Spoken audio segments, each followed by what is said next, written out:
L'histoire à laquelle on assiste est celle de la reine Nzinga à la période dans laquelle plusieurs batailles se déroulent pour la liberté du royaume de Ndongo.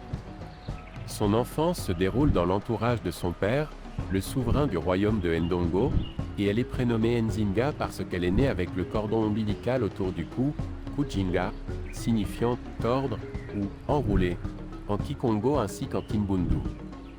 La tradition veut que les enfants nés ainsi deviendraient des adultes fiers et hautains.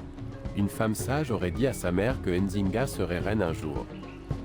Son père l'autorise à l'assister lorsqu'il gouverne son royaume et l'emmène avec lui lorsqu'il va faire la guerre.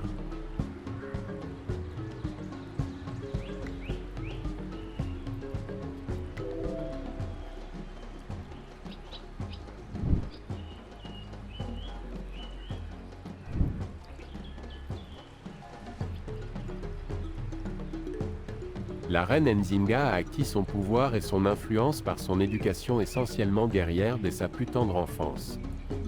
Elle a assimilé l'art et les tactiques de la guerre aux côtés de son père, tout en apprenant en parallèle à parler, lire et écrire le portugais. Nzinga combattra longuement contre les Portugais et leurs alliés, jouant d'alliances avec les Hollandais, de retraites stratégiques et d'offensives audacieuses. Mbanda Nzinga se convertira également au christianisme pour gagner la confiance des Européens et s'avérera une redoutable femme de lettres. Elle place autour d'elle plusieurs femmes dont elle est proche. Sa sœur sera l'une de ses principales espionnes. D'autres confidentes commanderont des unités militaires.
Pendant tout son règne, Nzinga menait elle-même ses troupes sur les champs de bataille, gérait les négociations avec les puissances occidentales et n'hésitait pas à négocier avec certaines d'entre elles pour des intérêts stratégiques, géopolitiques et économiques.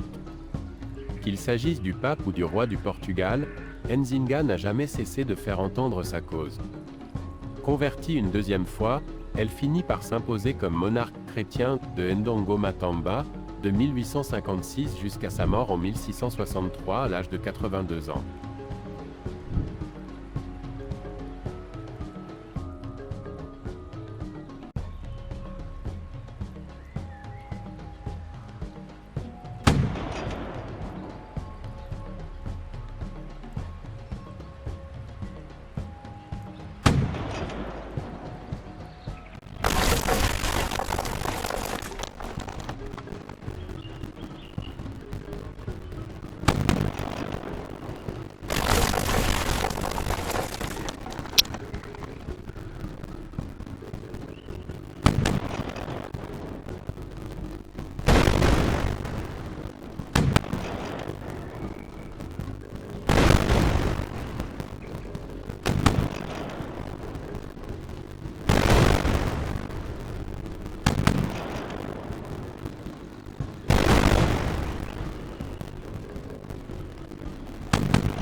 Nzinga Mbande est devenue une icône dans l'histoire de l'Angola.